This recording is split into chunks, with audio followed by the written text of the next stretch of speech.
Le tuto qu'il vous faut pour réaliser des extensions avec la Mineral Base, c'est tout de suite.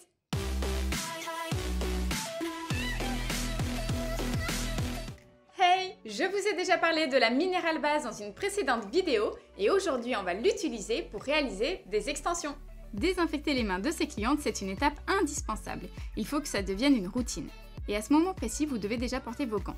Les ongles de mon modèle sont particulièrement abîmés. Elle a clairement subi une dépose inappropriée et sa plaque comporte beaucoup de stries et de traces. Si vous n'êtes pas encore à l'aise avec les déposes, allez voir ma récente vidéo qui traite justement du sujet. Avant toute chose, dégagez l'ongle des cuticules. Il faut donc que vous appreniez à différencier les embouts pour savoir les adapter selon les besoins. Déjà, sachez que les embouts sont compatibles avec tous les manches de ponceuse. Vous n'êtes donc pas obligé d'utiliser ceux d'une même marque. Pour démarrer proprement, utilisez un design flamme en diamant. Les fines particules de diamant sur la fraise permettent un traitement hygiénique et rapide de la peau et de l'ongle.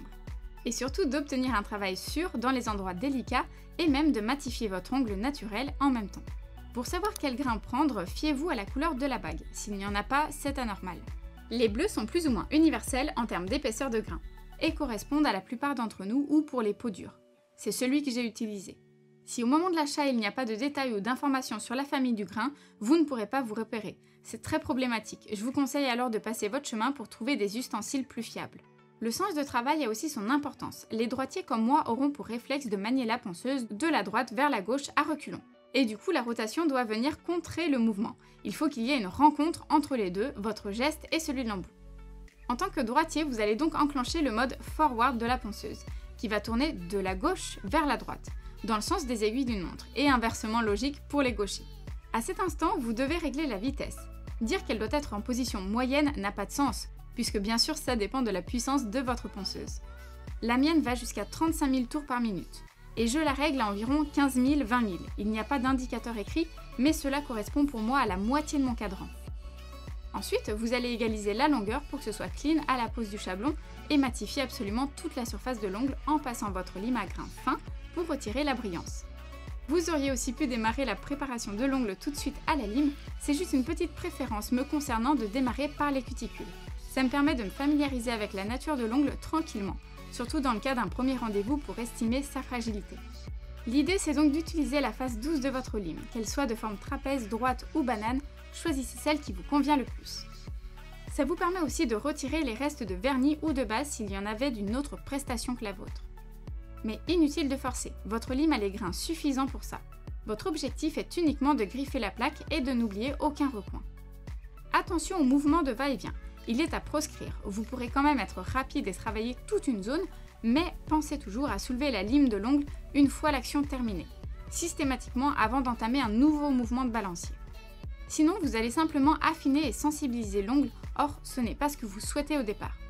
Donc jusque-là, les sensations ressenties par votre modèle doivent être confortables et sans douleur.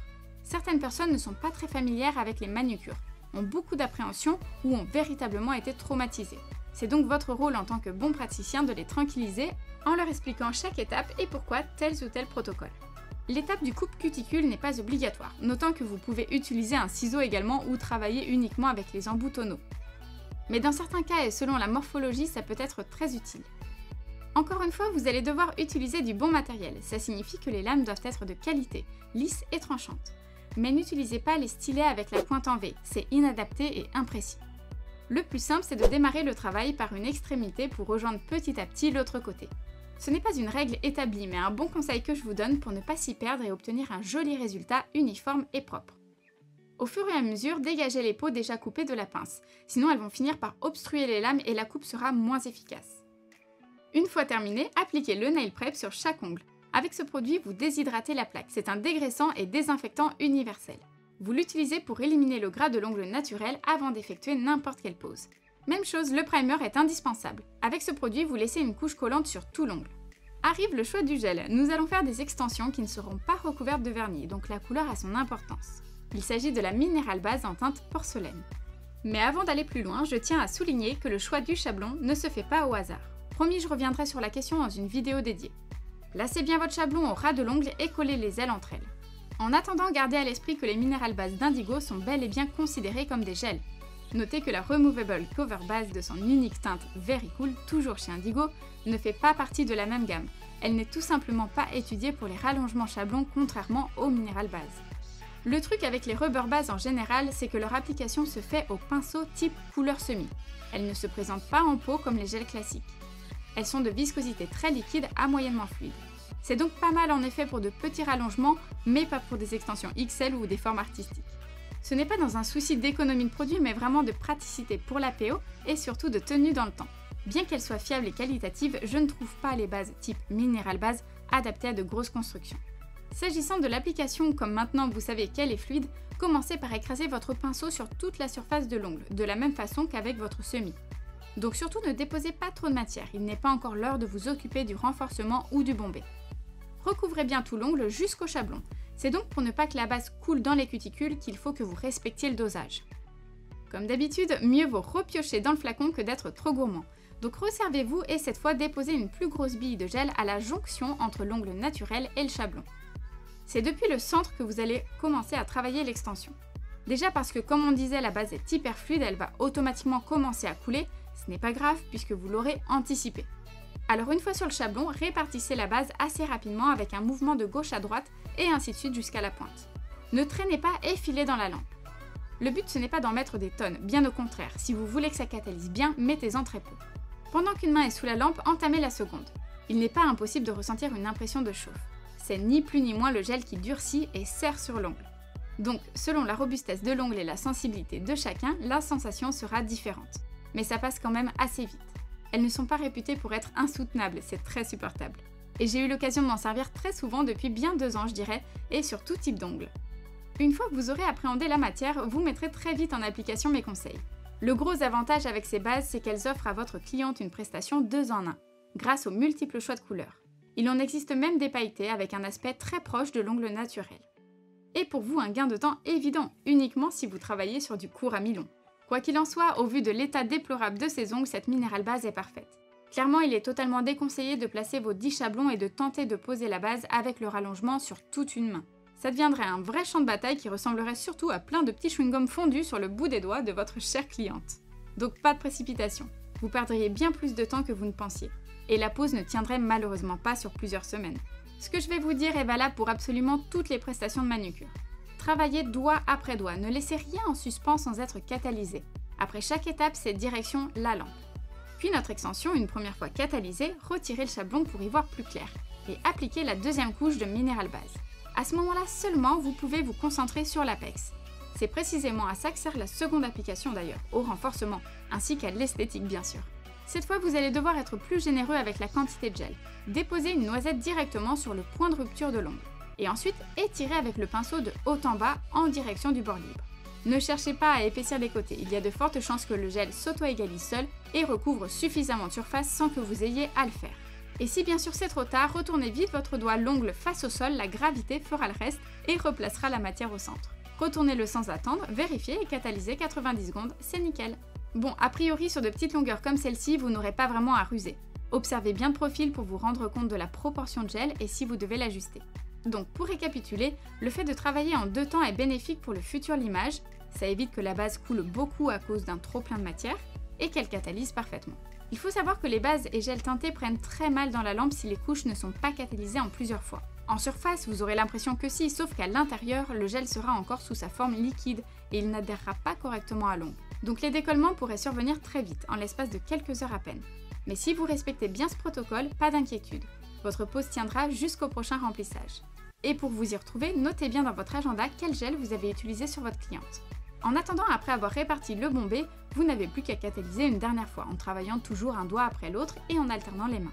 Soyez attentif à ce que les ongles de votre cliente n'entrent pas en contact avec de la poussière, pour que rien ne vienne se coller dessus au moment où vous maniez le gel. C'est aussi pour cette raison qu'il faut avoir une hygiène irréprochable et que votre poste de travail soit toujours propre. Le renforcement a uniquement pour but de protéger l'ongle et l'extension contre les multiples chocs du quotidien. Donc le bombé doit être proportionnel à la longueur. Il y a d'ailleurs 2 écoles pour son placement. Et j'utilise les 2. Car il y a le bombé moderne qui est sympa selon les formes, on a l'impression qu'il est souvent placé proche des cuticules, c'est le renforcement que je fais le plus sur moi ces temps-ci. Pour les formes Edge par exemple. L'apex est assez haut sur la plaque pour obtenir un ongle droit et plat. Et il y a le bombé dit classique qui couvre une grosse superficie et qui est très arrondi. Le plateau a une forme de petite courbe le plus souvent sur les poses et forme classique. Pour la forme moderne, le placement du chablon est différent par exemple. On relève le bout du chablon vers le haut. A l'inverse, pour la forme classique, on va le positionner bien droit dans l'allongement du doigt. Donc tout dépend du look recherché. Pour la pose d'aujourd'hui, on peut dire qu'il s'agit d'un bombé classique. Apex et bombé signifient la même chose. Juste il s'agit du mot anglais pour le premier et français pour le second. Par contre, je mixe légèrement les deux styles, ça me permet de tricher sur l'épaisseur générale de la pose, en conservant un ratio fiable et plus fin sur les bords libres. En quelque sorte, je ruse sur l'aspect. Je place mon gel en renforcement assez haut vers les cuticules et sur toute la zone de stress. Et comme ça, je protège mes points de rupture pendant plus de 4 semaines. Au fil du temps, la repousse ne sera pas un obstacle à la robustesse de ma pose, puisque le bombé étant à l'origine assez haut, va simplement se décaler, ça oui, mais en continuant de protéger la longueur. Au pire, il se retrouvera au milieu dans 4-5 semaines, mais pas sur la pointe. Mon gel sur l'apex ne viendra donc pas fragiliser la plaque en créant du poids au bout de l'ongle, au contraire, il va considérablement le renforcer contre les traumatismes mécaniques extérieurs. La seule chose que vous devez établir dès le début, c'est l'aspect que vous souhaitez obtenir. Et c'est rarement votre cliente qui saura l'exprimer, mais au travers de modèles photos qui lui plaisent et d'exemples de poses qu'elle aura sélectionnés avant le rendez-vous, vous allez pouvoir en déduire quel type de forme elle souhaite véritablement. Bien sûr, selon qu'il s'agisse d'un apex moderne ou classique, il faudra adapter le placement du chablon en conséquence. Comme dans ma propre pose sur la French 3D, rehausser et pincer la pointe du chablon vers le haut est surtout intéressant pour les longueurs extrêmes ou les C-curves carrés. Dans le cas de petites extensions, il faudra surtout respecter un joli pont, sans exagérer le pincement du chablon. Pour ce qui est du limage, vous allez pouvoir attaquer immédiatement avec votre limagelle, la plus efficace. Vous allez d'abord toucher à vos parallèles et aux bords libres, pour mettre en forme et valider la longueur. Vous n'aurez sûrement pas besoin de toucher à la ponceuse d'ailleurs. Focalisez-vous sur votre extension, et ensuite, lorsque vous verrez mieux où vous en êtes, vous pourrez désépaissir la zone proche des cuticules s'il y a du gel en trop. Comme il s'agit d'extensions courtes, il y a forcément moins de gel à limer. C'est du coup plus rapide, mais il faut aussi que vous ayez bien estimé dès le début la longueur. Comme c'est parfois subjectif, je vous conseille de faire votre extension un chouille plus longue que ce qui est prévu. Au moment de la mise en forme, vous serez bien content d'avoir prévu une marge d'erreur. Malgré la fatigue que le limage superflu génère, mieux vaut quand même avoir à raccourcir légèrement que de se retrouver trop court avec la déception de ne pas avoir su cerner la demande. Lorsque vous estimez que vous n'avez plus à toucher la longueur ni à reprendre la forme, vous pouvez changer de lime pour un grain polissoir. Ça vous permettra de bien vérifier qu'il n'y a pas de traces, comme des nervures à cause du limage, et d'en profiter pour lisser la surface en même temps. Si vous êtes OK, posez vos limes et confirmez avec votre cliente qu'il n'y a pas de modif à apporter avant de dépoussiérer. Cet embout à faible vitesse va vous permettre de nettoyer tous les recoins à la perfection. Et si nécessaire, passez une petite lingette désinfectante pour les mains. Mais surtout attention aux traces de maquillage, il ne faut plus que votre cliente porte ses ongles au visage. Pour conserver un aspect très naturel du gel brut, appliquez un top coat mat. La transformation s'opère après environ 20 secondes sous les LED. Il s'agit d'un mat sans résidus qui laisse une finition délicate, aspect velours. Vous n'aurez pas besoin d'en déposer beaucoup, mais je vous conseille aussi de réserver un top coat pour les couleurs claires et un pour les foncées. C'est toujours utile pour éviter les traces. Inutile de border, le top coat ne vient pas teinter le gel et en aucun cas le protéger ou le renforcer. C'est valable pour les couleurs, il n'y en a pas, alors le top coat reste accessoire dans notre cas. En tout cas, jusqu'au moment du règlement, j'aurai consacré environ 2h15 à cette prestation. Donc c'est assez rapide lorsqu'en moyenne je book habituellement 3 heures. Les protocoles n'ont absolument pas changé, mais mine de rien, il y a les 2 couches de couleur en moins et surtout la longueur. Après n'importe quel soin, il est recommandé d'hydrater les cuticules et les mains avec une huile à cuticule appropriée. Cette pose est super délicate et je suis trop contente du résultat. Et voilà, maintenant vous savez comment utiliser la Mineral Base pour réaliser des petites extensions. J'espère que ce tuto vous a plu, donc pensez à vous abonner et à liker cette vidéo. Si vous voulez mes conseils et mes astuces chaque dimanche dans votre boîte mail, rejoignez le club privé, c'est gratuit. Merci à tous et nous on se retrouve très vite pour une nouvelle vidéo. Ciao!